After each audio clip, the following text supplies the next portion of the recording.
righty. Well, we've got a practitioner spotlight here today. So I want to bring on with me today Ryan Degale. I actually got to work with Ryan moving through the course on several sessions, so we had a good time working together. Really awesome guy down in South Florida. He had a business before he found FDN, but he's added FDN to what he's doing. He graduated about early 2016 from the course, done some personal training, works with a lot of medical doctors, various groups of people. So really want to have him come on here and tell his story a little bit, how he found FDN, but also to share a lot of business and marketing, some sales tips with you guys. Again, he's quite adept at that, really enjoys that side of things. So we say, Ryan, welcome to the call. Thanks for being on. Hey, appreciate it. Thanks for having me, Brandon. Indeed. So good to catch up with you there. Hey, for people that don't know, how did you find FDN? How did that come about? So FDN, I followed Sean Croxton's radio show, Underground Wellness, for years. I thought he interviewed a lot of great hosts, and really the main focus was finding root causes of why people have health complaints, whether it's chronic fatigue, digestion issues, XYZ, that filling the void of what the medical community wasn't doing as a whole, where they were just primarily focused on symptoms and allopathy. So being a strength coach for 10 years, I've been following Sean for probably 5 or 6 years before I finally decided to, take the certification. I just came home one day and I was like, I need to make a change and really, really get into not only the structure, but the physiology of the body and the hormone digestion detoxification pathways. So it was really natural. I really liked the way that Sean portrayed, and interviewed Reed. And Reed was his first and last interview. Obviously, that's how I know Reed Davis, and he was a past FDN practitioner. And I just thought it was really cool. I mean, that you could actually have an opportunity to run labs, not being an MD, and you really have real alternatives for people. So that's pretty much what drove me to become an FDN practitioner and doing it full time. I think a lot of people can owe Sean a debt of gratitude for having Reed on, or Reed agreeing to be on the show, because that's how I found out about FDN as well. So he's definitely a friend of FDN, and made people connect up with a lot of good practitioners and a lot of good programs and people. So very good work he's done there. So what about health challenges? Like, what does your history look like? Where did you grow up? Did you have any kind of health challenges? How did you end up getting kind of into this industry? Well, growing up, that's a loaded question because my parents are everywhere. I was originally from Barbados in the Caribbean. I played sports all my life. We also moved to Seattle a bunch of times, where my mom's originally from. So, a lot of back and forth. I was always very athletic, and basically, that's a little bit of my background. I've had some challenges in the past. I really love to work. That's my thing. I really like to put in work. I worked at Equinox in Miami Beach for 5 years, where I was putting in 16-hour days. I would take a shift. Basically, a floor shift is designed for you to network and meet people and, influence clients to, come train with you. And, night and day, 16-hour days. I don't think I took a day off for 2 years. And, I just woke up one day and I just felt, quite frankly, like crap. I had a hard time gaining weight. Of course, I'd eat well, but we all know that's not necessarily enough, as well as the exercise. The big proponent I was missing was a stress reduction and really understanding how the body works, where maybe less is more, and how to, avoid the food sensitivities and kind of fill in the voids with the supplements. I had my first stool test was an H. pylori infection. So that was definitely a challenge, but at the same time was a little bit of a relief, because at the time I had really bad skin issues on my hands, and also like different acne, that kind of stuff. And it kind of gave me a little bit of relief that really a lot of dermatologists or doctors really didn't know exactly, why I was having those problems, because you're normally met with a pharmaceutical versus a lifestyle and like a natural eating plan. So, chronic fatigue, H. pylori infection, digestive issues, that works pretty much like a regular client, but in a athletic, sick, good-looking body. But just didn't feel how I should. I knew something was wrong. And, that's pretty much what medical history is like. Now I feel great. I gained the weight I should. It took me a little bit of time, maybe 8 months to get rid of that infection naturally. But, I really worked on stress reduction because we know that that particular bacteria flourishes in a pretty stressed host. So really worked on that. And I quit my job and opened my own company, so that also helps with stress reduction. At least in my eyes. Yes, for sure. It's you think about it's usually financial, right? It's relationships or job, and then I say kind of existential.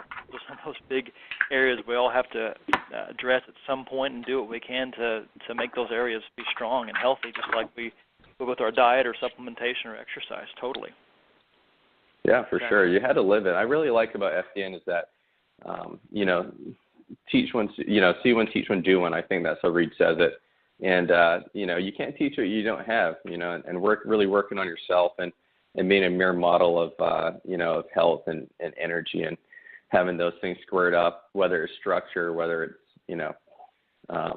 practicing what you preach, I think is the biggest thing because it comes off. People could feel if you really believe in something. So I think that's really an asset. I agree. And then also as you're walking through that journey, you learn some things. So maybe some things that you didn't learn with the course, you just kind of learn some tips and some tricks. And so I know how to, I found a substitute for this particular food, or I know a way to make this work a little easier. So to actually have that practical real world experience, which I think that's one thing that we're actually getting hired for, is help me walk through this on a real practical level instead of just a philosophical or a theoretical academic level. Yeah, that's for sure. It's really not. There's not really a lot of relationship forming going on in the medical industry. And look, I mean, a lot of the doctors. I'm not a doctor hater by any means, but as a whole, really, there's not enough time, and it's not really their fault as well because the system's kind of geared towards, it's very insurance driven. They have to follow strict protocols. They're afraid of being sued. So we're kind of like, the guys in between that can really help between those checkups. Indeed. So talking about, I know you mentioned to me earlier a book that kind of changed your life, helped you kind of make a shift in your mind. Maybe talk a little bit about that if you would.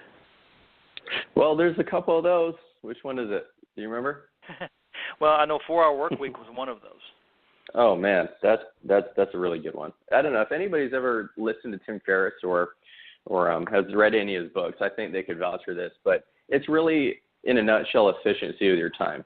When you write a to-do list, make sure that you have maybe one thing, because everybody tries to have 10 things they want to accomplish, and 9 out of 10 of those things are not really going to be effective. And so you have to ask yourself, what's the one thing that I can do today that will make the rest of the things on my to-do list unnecessary or not nearly as important. And I promise if you do that every day and you stick to your guns and you're disciplined with it, you'll be really surprised where you are in 4 to 6 months. More or less a year, because it's not really a long time to really have this kind of business. It's really efficiency. I'm a big proponent on efficiency. The most time for, busy doesn't mean productive, right? So that's basically in a nutshell. Very, very, very good. So do you tend to use kind of technology to help with that, or is it you don't really have a big tech focus with what you do? You know what? I'm very old school. I like to write things down. I think it's a lot more personable. I mean, I do journal every day, some things that I, what I want to accomplish that day, some intentions maybe. And I'm a big believer in subconscious beliefs, the kind of things that why do we make those particular decisions even though we know they're not going to, help us in the long term. So, reprogramming and just making sure, a lot of the times people can't sell because they don't think they're worth the prices they charge, which is completely bogus. I mean, even if you charge $500 an hour, do you know how much, an oncology appointment must cost or treatment for that? It's kind of crazy, right? So, you got to really believe in yourself and know that you're worth whatever you charge.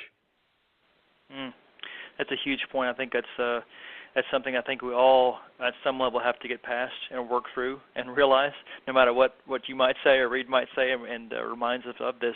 You're right. Think about this. Plus, I don't know. Can you really put a price tag on feeling great every single day, or reversing a chronic disease, or being there for your family, being as productive as you want to be, enjoying life? That's one of those things that's almost impossible to put some kind of price tag on. No, I 100% agree. Yeah, I mean, the number one leading cause of individual bankruptcy in America is medical expenses. We spend $1.7 trillion healthcare when it's not even healthcare, right? Most of it is sick care, and I don't know what Russia's GDP is, but it's probably around 1.7 million. We spend as much as Russia's GDP every year in healthcare. That's crazy, right?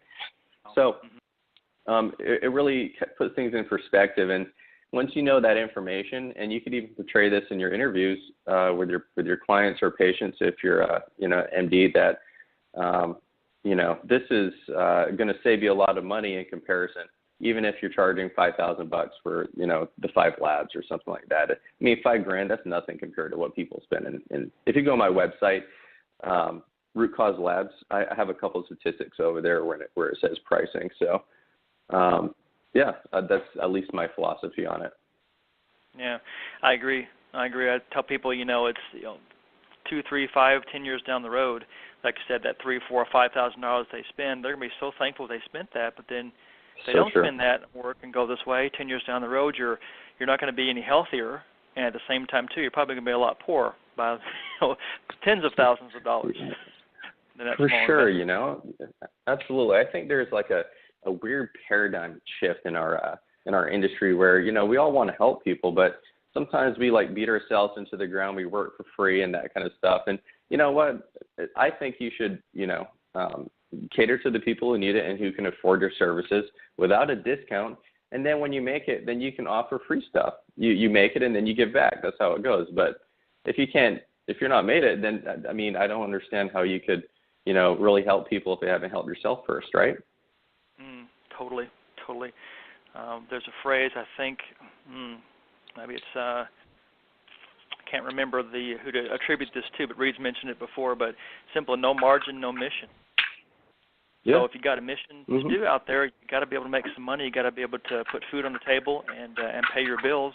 And then if you can do that and you make a profit, you can expand that mission even further. So we're doing a detriment to having that kind of, poverty mentality or this give it away, discount, not worth it mentality, and it hurts you and it hurts the people you could have reached that you won't ever be able to reach. Yeah, for sure. There's no doubt about that. Absolutely. So as far as the people you're working with now, kind of what segment of the population is it? Maybe is it children or is it middle-aged people, certain conditions? What do you see a lot of with your current course load? Well, there are a lot of pre-post perimenopausal women out there who are suffering and in pain. So I do tend to attract those. But obviously, I like to really work with people with chronic fatigue. Chronic fatigue is really, really very common. I think it's the most common main complaint that physicians hear on a daily basis, where people are jacked up on caffeine, their adrenal glands are shot, they have thyroid problems. Then that also leads to digestive issues, leaky gut, that kind of stuff. So, chronic fatigue is something where you can see relatively fast results. I want to specialize in something where people can feel relatively good quickly versus maybe dealing with somebody with Crohn's, which I'm not saying that, you shouldn't, but I like something that's going to happen a little bit faster, and then that's going to keep them a little bit more motivated to stick to their program, so they can play with their kids or they can go for another round of golf. And then, everybody's like, wow, you look great. What are you doing? And then that's how you get referrals. Indeed. So would you think that's kind of like the relief care side of things, or things you're doing are getting things moving quicker than just even relief care? I think it's a combination of both, since we work on the body holistically, really working on sleeping habits, creating the environment, and able to have a good night's sleep, which a lot of people overlooked, I think, in our industry. It's not just giving supplements. That sure does help because we really can't get all the trace minerals and the minerals from our soil because of commercial agriculture.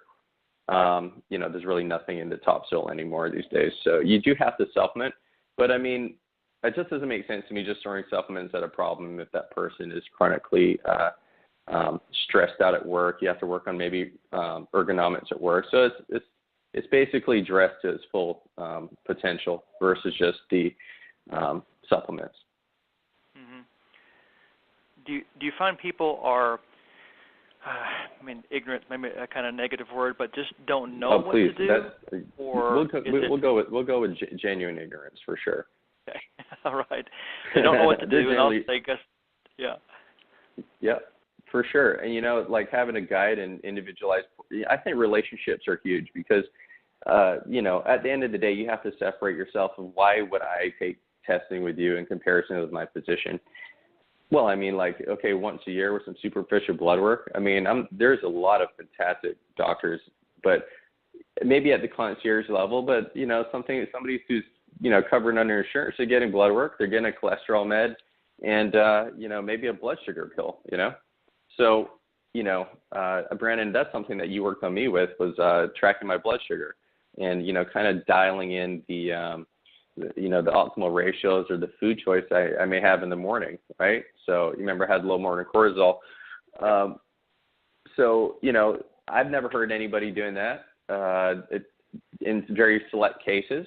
And the thing I like about the 5 labs is that the information, it's a lot of information, but it's not, and it's all functional.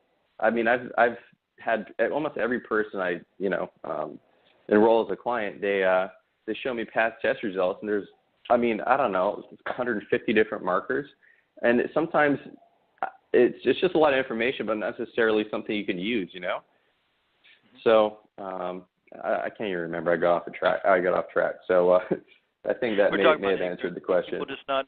Yeah. Well, kind of. Is it ignorance? Is it part of it just them not being disciplined? Kind of that type of thing. Is it? It's relationship. Communication is huge. Really helps. Okay. Yeah, communication is huge. You have to understand different personality types. I took a course. It's called DISC, and DISC basically it's a style of communication how you compare people to certain personality traits and the language you use in which you should communicate these things with. So a lot of the times it's coaching and language. Some people need a lot of hand-holding. Some people need, the facts and numbers, like those type A accountant type people, right? Maybe some money managers who, are just addicted to caffeine and just do not feel well. So it's really just your style of communication, I think. It could be laziness, yes, but I like to kind of present a why. Why are you doing this? And then, you want to massage those parts of the brain that are responsible for urgency. Well, your kids are growing up. You have back issues. You haven't done anything about that. You don't have enough energy and all this kind of stuff. And then you can relate it back to something that's urgent. And that may spark a fuse. And it's happened many times. I've failed a lot, but I've also seen a lot of good results from it. So you got to know who you're talking to, their personality, and that dictates how you approach them. Like even are you picking up on those personality things as soon as you meet somebody? After 12 years, I've been in the people business for 12 years. I definitely, after a while, I've done tons and tons of interviews and assessments that you could just kind of figure out. And sometimes you just attract a certain personality type. I'm very type A.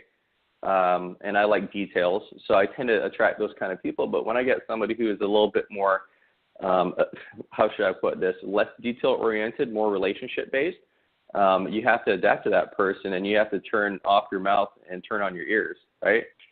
So those people want to be listened to because that's not where they're getting in that 12-minute doctor visit, right? Mm-hmm. Yes. I think you hit on something that's really huge. You got to know who you're talking to, and be able to, because we want, everybody's just wired differently. Like you said, 4 types on those other tests that say there's more different variations, but I think the 4 types is a pretty basic way to look at things and very good. It kind of gets you started thinking down that direction. You're right, because you're giving somebody, that's what I tell, like on the verbal final, for example. I say, okay, an hour, you have to cover things in about an hour.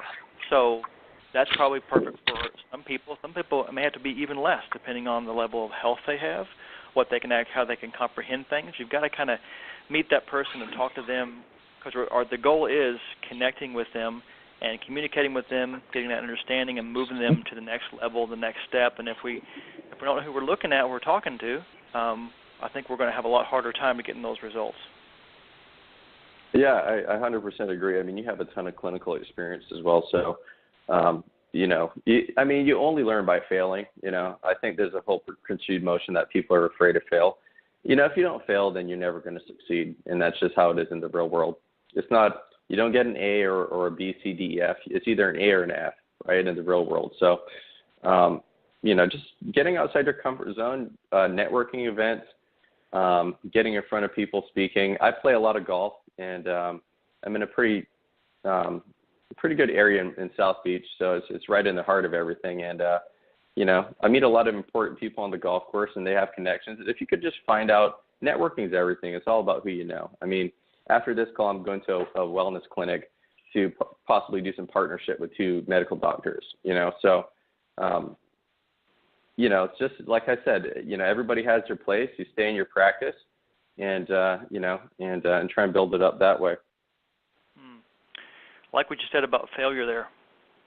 I think that's fear of failure was something that I know I had to deal with and kind of process through and realize you're right, that just because you fail at something one time, you can't quit. That's part of the whole process. It's a learning process we go through. So I don't know, any more comments on or thoughts on that whole failure thing? I think a lot of people could use some insight into that.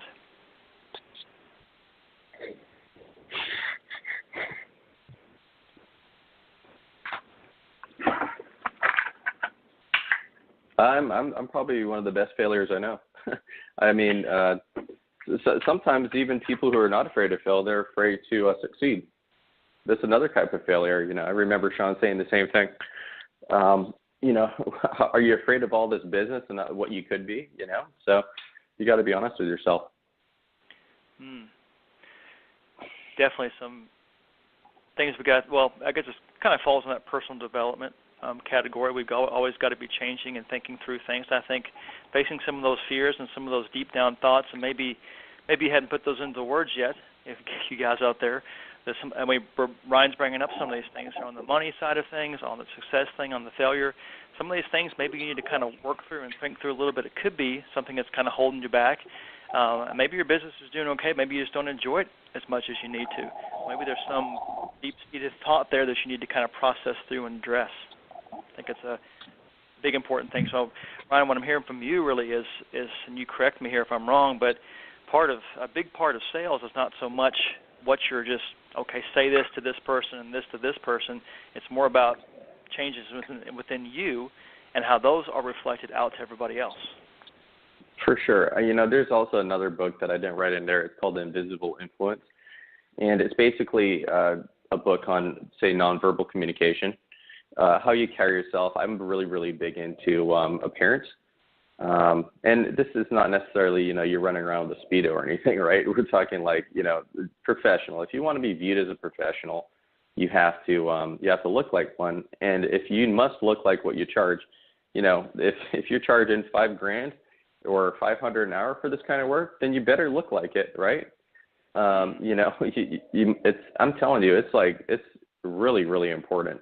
A really great book on this is called Sales Dogs by Blair Singer, and he talks about the different kind of sales breeds, as he would say. And, you can learn a little bit from every breed. So I'm going to go through a couple of them if you don't mind. Oh, that'd be great. So, yeah. Okay, so the first breed is a pit bull, right? So a pit bull has all the drive. He's really, really great, or she, which there's a lot of phenomenal salespeople who are pit bull breeds where they don't necessarily. We've all had these, right? Like everybody says this used car salesman when you go up there and they don't care what they're selling you, but they convince you that it's the best thing ever, right? So right. they're very, very, very motivated by obviously money, which is great and all, but they don't really care what they sell you. And we get this in infomercials all the time. What about all this eugenics and stuff like that we see on TV from GNC and all? We all know that's garbage, right? I mean, if you know what you're looking for, at least in my opinion, it's just another quick fix. So what can you learn from that breed? You can learn from that breed that you know, you have drive and motivation that a lot of people do need, and they're not afraid to fail. That's the breed that's like does not care about doing, you know, they'll go through 100 people for one client, right? That kind of person, which is great, but you know, maybe some of the ethics are not always in order. So the second kind of breed is a basset hound. So basset hounds have, you know, really, really big ears, and that particular person does really well under a more listening environment, right? So you're basically using those traits, and you're finding out, you know, long story short in this book, that each breed has a particular strength, and you need to play to your strengths, right? A golden retriever is very relationship based, right? So they make great relationships, so they're really great for reoccurring business. I think Blair talked about a poodle. A poodle needs the appearance, so you attract people by how you carry yourself and your charisma and your appearance. So you may be a pit bull, but you maybe need some of the retriever sort of relationship building. You know, you may need some other breeds, you know, listening skills. So it's kind of like, and Blair calls it a super mud. I thought it was a really great book, actually. And, you know, that's really important because we know a lot. You know, I'm not really on here to tell you how to read labs and all that kind of stuff that everybody, you know, gets the gist of it. But you can't read labs unless you get paid. And labs cost money, and your bills cost money. And it's really important to generate sales because no business flourishes without sales. The sales team is the most important part of the business, or else you're in a different business. And then their sales team is going to be the most important part of the business. So I think I covered it, right? Maybe. Yeah, that's cool. That's a book I'm going to have to check out. I was kind of looking at it here while you were talking about it. You got to check it out. That's a really good one there. So it's just looking at ourselves a little bit and taking stock of things and seeing where we can improve and work on things. I think a lot of people for sure. In this business, we are the sales team. I don't know, a lot of FDN practitioners, they might have some people help them with some administrative duties or some things like that, but generally we are more or less the sales force. So you've really got to work on this yourself. You can't harder to delegate this when it comes to our business. Oh my gosh, for sure, absolutely. I agree. Reed talked about this. Reed's a phenomenal salesman. Reed makes you feel comfortable. You could just, you know, he has just a way of kind of unarming you and bringing down the layers and just, you know, I mean, I think it's the most referred and one of the most successful functional lab testing companies in the world, right? Is that correct, Brandon? Yes, we are got a whole lot of very much referred. That's really how we build a whole lot of our business. It's just people saying, "Hey, this is an awesome course. Exactly. Go. You've got to take it." Exactly. For sure. It's excellent. Yep, excellent at that. And you don't feel. I'm not sure if the different dogs here on this book talk about this, but you never feel like, oh, I got bamboozled. I got kind of messed over there with that. It's just, hey, I'm trying to help you figure out what you need. And if this is something that you need that fits with what your current requirements are right now, then come on, let's do this thing together. Yeah, absolutely. Sales is really important. Again, that's another preconceived notion of a salesperson is that they're trying to rip you off and sell you something crappy. But we're selling a true form of opt-in healthcare, and I think personally you're doing a disservice not opening your mouth about it. Good point there. Really good point. Huge. They could be looking for the answer for 10 more years because you didn't answer, you didn't open up your mouth. Yeah, absolutely. And a whole lot of testing, a whole lot of medical drugs, and who knows what happens with those side effects. And I'm not against medical drugs by any means. I mean, they do have their place acutely, but there's no way somebody should be on, in some cases, yes, but as a whole, like an SSRI or something like that, for the rest of their life. Maybe it may help, even if they do FDN and never come off their medications, taking significantly lower medications are always best because you're supporting other areas. So if somebody asks you, I'll put you on the spot here, Ryan. So somebody asks you, what do you do? What do you say to them? I have a functional lab testing company that specializes in disease prevention. So disease prevention basically means it's the holistic approach to preventing disease. And what I mean by this is that if you manage your blood sugar well, most likely you're not going to get type 2 diabetes. If you're having optimal digestion, your gut is in good health, you don't have leaky gut, the likelihood of you having autoimmune issues are significantly lower. Nothing is 100%, but look, everybody likes to talk about genetics. That's a really big talk in the industry right now, but a lot of the times they're preconceived by environmental factors, right? So if you have a genetic predisposition to heart disease and you're sedentary, eating junk food under chronic stress and smoking a pack of cigarettes, how is that going to help your current genetic situation, right? So that's basically how I answer that question, where it's all holistic, and then I always throw in dress. It consists of diet, rest, exercise, stress reduction, and supplementation. I'm not a physician, however, I'm trained to look for clues of why. That's basically how I lead it off there, where I don't diagnose or treat, but I'm trained to look for reasons why you may have these issues, and then addressing it a little bit more globally, at the same time pretty specific as well, but mostly global. Nice. I don't think I've ever talked to somebody that didn't, like, after you have that little conversation right there, they didn't want to continue talking with you. Everybody seems to want to talk about their health very openly, too. I don't know if you'd experience that, too. Mm-hmm. Yep. More than I'd like to admit, for sure. Just gets the ball rolling. People ask me, do you ever get tired of talking about this stuff? I'm like, well, no, not really. It's just kind of in me. It's I've done it for years on my own health, and then been trained now and do this professionally. So it's like, sure, I love talking about this and figuring out how to help that other person out. But I think people are very open to talking about health. Most people are going to be that way. Even if they don't really want to work with you, they'll still talk and they'll still complain.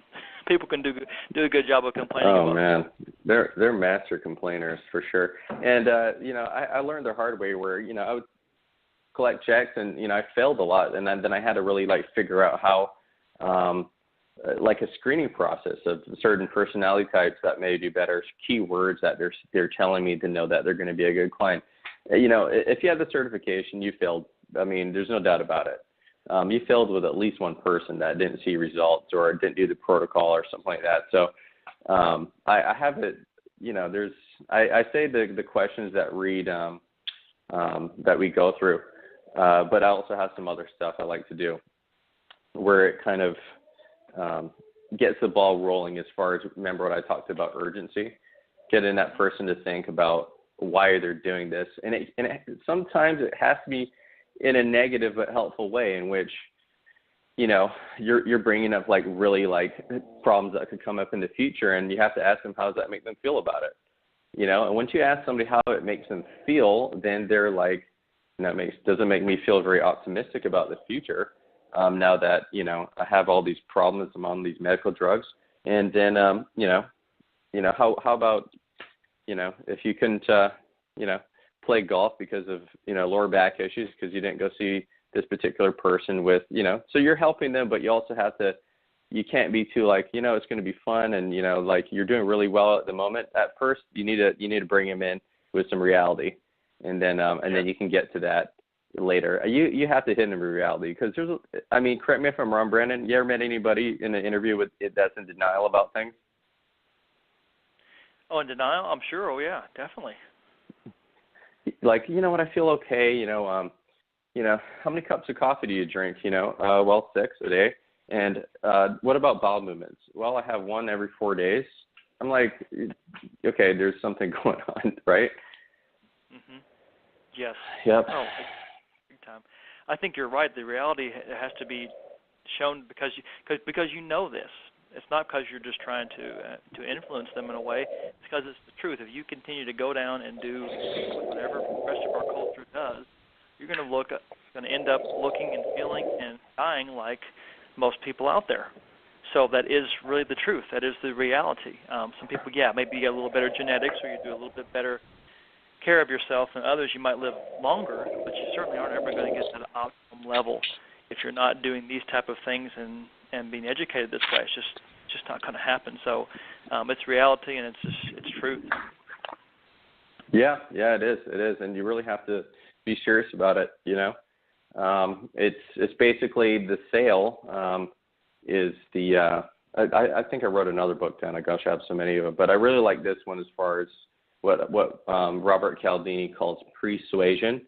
So the sale is always the numbers are the last part. Basically, that person knows what they want to buy before you actually tell them what you charge. Okay, especially if you're in a good area and you did a little bit of research, and probably that person may, if you're interviewing, there is a possibility that they can work with you, right?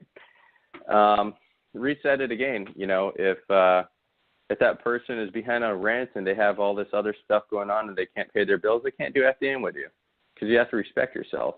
And then once you help that person, when you make plenty of money and you have plenty of clients, do you see what I mean? Mm-hmm. But persuasion is basically the subtle cues, in the way in which you lead up to a sale, building a relationship prior to the sale, knowing about that person's kids, some of their background, and really doing your homework on that person and really caring. People don't know how much you know until they know how much you care. So, those small details, they're sometimes when they go in for a checkup, they barely remember that person's name. They don't look at intake forms. They don't do all the stuff that you do. So you're really, the relationships, I think, are like the glue. I agree totally. And it's interesting if you guys have experienced this, I'm sure a lot of you guys have at this point working into this, you get a whole lot deeper than you ever thought you would with people. And sometimes it's a friendship that develops out of that, but not just, hey, here's your diet, you need to do this with your sleep, here's with your exercise. You get into the psychology and their problems, what they're dealing with, and you get pretty deep very quickly if they'll let you, and that's usually where the best results come. So be prepared to have that relationship. And I think most people that get into this business, this industry, at least from my experience, what I've seen, we actually love people, and we want to see people get better, and we care. So there's the challenge there that you're bringing up there, Ryan, is that we care about people. We want people to get better, and we tend to almost want to give everything away because we just care about people so much. And we don't, like you said, value ourselves enough and charge enough to where, again, goes back to no margin, no mission. So you want to help more people because you care about people, you're going to have to charge appropriately and run your business in a profitable way. That's right, for sure. No doubt about it. That's the key of business. I think you summed it up everything really nicely there. Yeah, very good. So Sales Dogs, we got that one.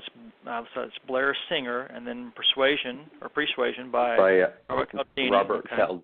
Yeah, you got it, Robert Cialdini. Actually, I believe he's a researcher at Stanford. I'm pretty sure. Don't quote me on that, but basically these particular studies are being paid for, from our tax dollars, right? And this guy decided to publish the research. They never tell us any of this stuff. So it's little tiny words that you can do to kind of persuade somebody into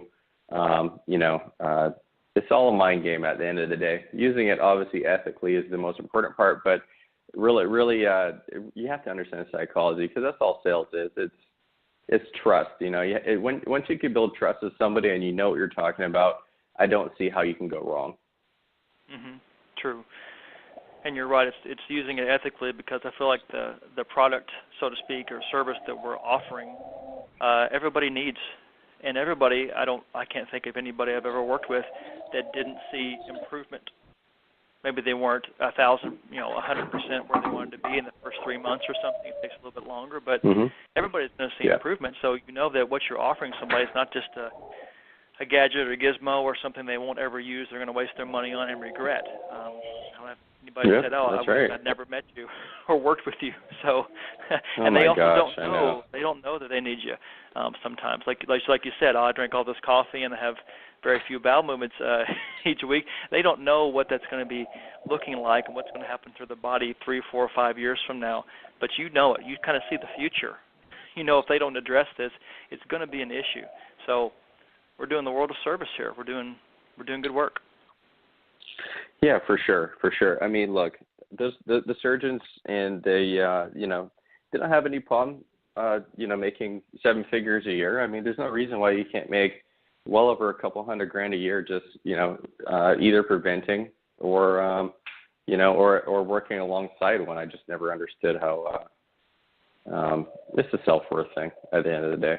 So, I think one thing that's cool that we do is that we educate, and it really helps transform people because, the people that I'm most proud of and have the most pride whenever they finish working with me is that they don't have to call me every time they're at the grocery store, or they can figure things out on their own because I've taught them how to think through it. Even in surgery, you pay for that one-time thing, but then there's no training afterwards. Apparently, you pay for that one thing, but this is kind of the gift that keeps on giving because they can now walk through life and do this, and then their children or their friends, they can share the things that they've learned from us. You taught them how to fish, essentially. Yes, exactly right. Precisely. That's one of the goals. Exactly. Well, let's see. I was going to say, Ryan, how do you structure your services currently? You don't have to get into too much detail on this, but then do you offer some different kind of packages? Is that kind of what works best for you currently? Yeah, I'm still kind of experimenting since it's only my second year being an FDN practitioner. So I have a gold package, a silver, and a bronze. Ideally, I'd like to run all the 5 labs in every single person. But sometimes, people just want to run I normally pair it like this. So the gold package is the 5 labs. You get 2 phone calls a week for 4 months. So you get a quarter of a year of coaching. Either before you retest. It just depends on the case, of course. Now, if that person has a parasite infection or an H. pylori issue, and they've given you the okay to help them work through it, then, that is subject to change. But, the gold package is all on my website. But, obviously it's the labs results and recommendations consult, which is 90 minutes long. There's an education component, that kind of stuff. And then there's a silver package in which I run the 101, the 205, and the MRT. So 9 times out of 10, the people who buy the silver normally get the gold anyways because they have to still run, either leaky gut, a SIBO, or a 401H. Mm-hmm. So that also consists of 2 months of coaching. And also everything basically that the gold package has, but just less time and less detective work per se. And look, I've seen a lot of phenomenal results just running a 205 101 a food sensitivity test. I mean, I've had people with IBS, all that kind of stuff, almost clear up. And I call it management because there's no such thing as a cure. It's all managed, right? So, I hardly ever run the bronze package. I don't push it almost nothing, but sometimes food sensitivity test and a digestion test, the 101, where, we can start. It could be a good window into maybe doing some further detective work. But that's just 2 tests, and you get an interpretation and a month's coaching. So it goes 1, 2, and 4 months.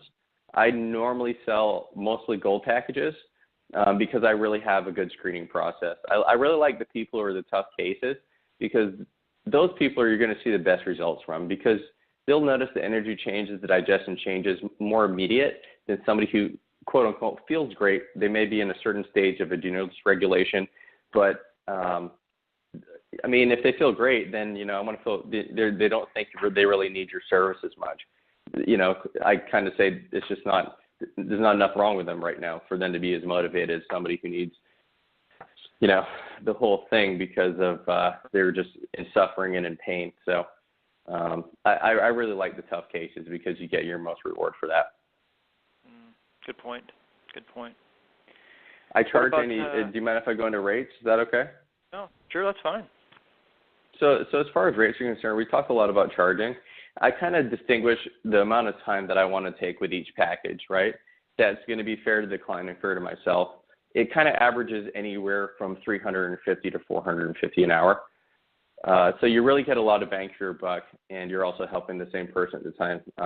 I mean, if I was you, I would not charge any. Well, it just depends what the market will bear. You're going to charge differently if you're in Miami, New York, or LA. Or you could be really phenomenal at sales and charge, $500-600 for the same work. It just depends. But around this area, I normally charge around those rates. Excellent. So what about marketing services then? I know you network and talk with people a lot, but do you do anything like social media type of things or public speaking? I'm really working on that for sure. I'm in the process of taking some public speaking courses from Toastmasters. They have various locations, which I found the most successful practitioners all are phenomenal public speakers. So I'm working on that. And I also do marketing. I have a client who owns a marketing company where I do marketing in supermarkets, around drugstores, that kind of stuff. And even though I'm in Miami, we can work with anybody in the. I kind of like to stay in the U.S., but I have clients in California, New York, different time zones. So I do most of my advertising in Seattle and in San Fran on the West Coast due to the fact that they tend to be a little bit more health conscious over there, right? And it's a good area. There's money in Seattle, there's money in San Fran for sure. So that's kind of what I do as far as marketing. And I have a designer where they design basically, whether you want to specialize in, like myself, chronic fatigue. There's a lot of people who can't conceive because they have really poor steroidal hormone balance. And they need to do some lifestyle stuff or some FDN stuff to be able to have a healthy child. So it just depends. I have a designer. I do marketing up there. It's doing really well. I'm looking to possibly maybe hire some practitioners in the future. So to give them the overflow. Oh, excellent. That's that cool. Talking about what if you never charged what you're worth and didn't grow your business, and you couldn't provide maybe some time or some positions for somebody else to do this work alongside you. So that's awesome. That's a good example right there of doing that. Yeah, ideally, I'd love to, grow the practice and, in 5 or 6 years, maybe have 10 or 20 guys or ladies working, alongside. And, I think it'd be great. I mean, a lot of people struggle with it, so I'll be in charge of the sales, and they can, and obviously, do sales as well. But most people just in our industry, they kind of want to, they want to practice and work and get compensated well for it. So. Indeed. Well, we've got just 7 or 8 minutes left. I should have asked for hands earlier, but if anybody wants to ask Ryan a question, I'm sure he wouldn't mind answering your question. So you just hit 1 there on the keypad, and I'll try to bring you on there for a question. So free to do that. Let's see, Ryan. So just so everybody knows, it's rootcauselabs.com, right? It's your website. Yes, that's correct. All right, rootcauselabs.com. So you guys make sure you check that out, so you kind of see what he's doing, get some ideas. He's already told a lot of things today, and I'd say we talked about a lot of different little subjects. We didn't get to go really in depth in some of these things, but go through that, write down some of these phrases, these concepts, some of these books even that he's talking about, and if this is an area that's kind of weak for you, I think going down these areas and addressing these would be very beneficial. So take some time to do that. That should be a regular part of what we do as practitioners. Not only the training and the CEUs and doing more things, learning more labs or learning more skills like that, but I think Ryan saying here you can't really get much place there sometimes if you don't work on the sales side of things. So you need to invest in yourself as far as the sales side goes, talking with people, learning how just to communicate better, to make yourself more appealing to people, or just make yourself better so you can do a better job. So encourage you guys to spend some time doing that on a regular basis. Let that be part of what you do. Invest in yourself that way, just like you're investing in your business. Well said. Yeah, very good. So, all right, any hands raised here? Nope. All right. Got several people on the line, but that's okay. So, All right. So what I'd like to cover with you, Ron, you've done a great job here on the call. I've really enjoyed listening to you. I've definitely reminded of some things, picked up on some things too, some areas I can certainly work on too, where none of us are perfect. I've got one call here. I think this is Joe Phillips. Let me guess that. You got it, Brandon. Hey, Joe, what's going on? Hey, I got a question, and I was going over this with Shanna. Ryan, how did you get to really learn the labs? Because that's the only area I think that FDN lags a little bit in, is actually understanding the labs more, because we're to understand them, but then not just understanding the labs, I should say more of the supplementation, the protocols you might recommend.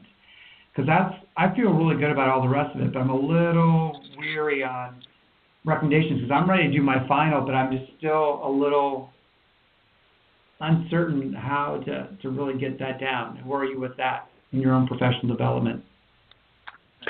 Well, going through the last, putting everything together with the case lessons and that kind of stuff, I think case studies are really great at kind of teaching you how to, obviously case manage some of the more difficult cases. It's really, like I said, it's really on an individual basis. You have a foundation, and then the roots from those foundations are clinical experience. You can't get too wound up and, being afraid to make a mistake on the final. That's basically, it's going to happen. You can't help everybody, but, really focusing on the fundamentals, I think, are the biggest, what you could take away from. Yeah, definitely the dress. Sometimes we get too caught up in supplement protocols are extremely important, but as Reed says, it's 20% of the program. You should really focus on that person's that lifestyle, the stress reduction, that kind of stuff. And look, I've gotten phenomenal results with people who have taken only maybe 2 to 3 things and really worked on some of the because they may not agree to so many supplements. So I don't mind. I'm an ox. I could take down 8 of them and feel great, but sometimes people are a little bit wary of that, and then you have to kind of adapt to, again, that person's motivation level and also what they're willing to do, and then you can persuade them in the future to, go through the expanded mucosal barrier program, or taking some of the biocide and that kind of stuff for the antimicrobial supplements. So don't try and be too perfect, but just stick to the basics, and then use your clinical experience when you get certified to make an impression. Yeah. Okay. Well, I'm pretty much there. I just wanted to try to do the best I can. That's all. Yeah, absolutely. That's all you really can do. Yeah. Yeah. Yep. You're doing a great job, Joe. You always ask good questions, and I agree with what Ryan said there, that case studies and experience are really the ways that, because I had a little bit of background in some of the retail sales side of supplements, so I kind of understood that. I wasn't afraid of taking the supplements, and I was fairly comfortable. But a few things I tell people is one thing with supplements, think of it just like food. Know your ingredient list and what's in the supplement, so you know kind of why you're recommending that, what area you're trying to address when you're doing that. And then, like Ryan said, case studies. That's a great thing. So if you haven't already, Joe, join up with FDN-P. We've got, I think, pushing 70 case studies in there so far, so you can kind of see how somebody else, what protocol they put together, some adjustments they made to it. And then also the medical director program. So when you're running labs and you consult with us on those labs, we help you put together that protocol. So invariably you'll learn some things and pick up a few things when it comes to protocol and that specific case, what might work for that person. So there's a little bit of the art and the science, both when it comes to the supplement protocol. But again, like you guys are saying here, that don't underestimate the power of diet, rest, exercise, and stress reduction. So you got to do it all. Okay, thanks, guys. I appreciate it. For sure. Well said. Well, Joe, thanks for calling in. Absolutely. It's just crushed food. It's to enhance the food that you already eat. The quality of the food is important, and then you get obviously the enhancements from the supplements. So for sure. And maybe it's the communication between. I had no problems ever recommending the supplements because I went through it myself, and it really helped me out. So no barriers there. Awesome. Very good. All right. Well, just closing minutes here. Wanted to remind you guys, next week we're going to have another guest on with us, Rachel Feldman. I was actually going to pull up and see. She's actually going to talk a little bit about the sales side of things, talking with people as well. So it'll be a good adjunct here to what Ryan's been laying down here for us. So make sure you guys join us next week for that call too, or catch her on the replay. And I think definitely on this one with Ryan here, go back, listen to it again, make some notes, some of the things he's talking about, and just continue to work and grow yourself.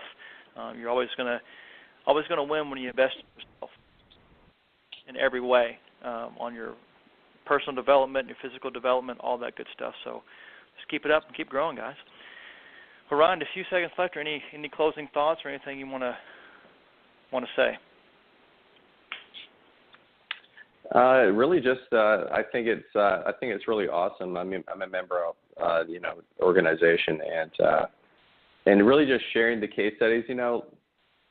I mean, if you can get a whole group of people like what we're doing, and you tune into the call, and we're bouncing off different hard areas that it's really important that you get into the community and immerse yourself in it, and it's really going to really service your clients and give you more experience that maybe that some mistakes that people made in the past that you want to make in the future. So Indeed. That's what I have to say there. Cool.